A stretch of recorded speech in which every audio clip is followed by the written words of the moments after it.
Hello Wildcats, Mr. Bowley here. Today I'm going to talk to you about running a short distance race. So we're going to be talking about a 50 meter, 100 meter, or 200 meter race. So the first thing to talk about is safety. So you want to make sure that you have proper running shoes before you start anything. And you want to make sure that you have a safe space to do it. So you don't want to be too close to anyone if you're going outside of your own household. And also you want to make sure that there's no tripping hazards or anything on the ground. So today I'm going to show you how to set up. If you were going to set up in your backyard, you could do this if you can safely do it in a park or another public space. But you have to make sure that you're doing this safely. So the first thing you're going to need is a timer and somebody to help you time, because when you're running a fast race, you don't have time to start and stop your own timer. Okay, you're focusing on your race. So you need a parent, sibling, somebody that can help you with a timer, and then you can record your time afterwards.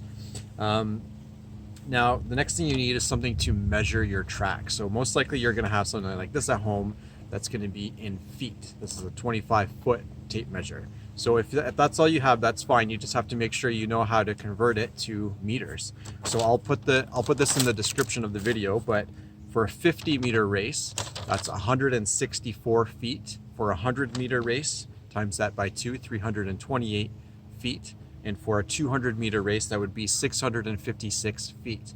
Now, you may not want to use a tape measure like this. You could maybe measure out a piece of string inside your house that's 10 meters or something, and then just use it 10 times. Do something that's going to be not too difficult, and then you're going to want to mark it out. So back here, you can see it a little bit. You see the little green flag that I've used. You can use something that's going to mark the start of your race, measure your 50 meters, 100 meters, and then you're going to mark the end of your race. Now, if you're doing it in your backyard, you may not have a 50 meter, 100 meter, 200 meter stretch to use. That's fine. As long as you measure, if you have 20 meters or 25 meters, you could measure that out, mark your point, and then for your race, you're going to run 25 meters, turn around and run back 25 meters, and that's your 50-meter race.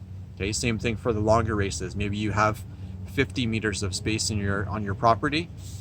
You could run 50 meters back and forth twice, and that's your 200 meters. You just want to make sure, again, that the path is clear, there's no holes or things for you to trip on, and that it's safe.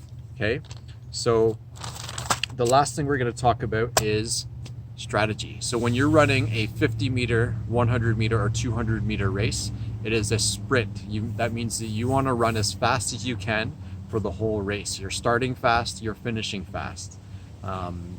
We'll talk about long distance races in another video, but for these short distance races, you're going to run as fast as you can for the whole race until you get to the end.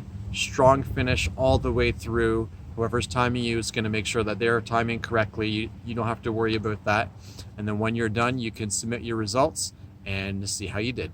All right, we'll see you later.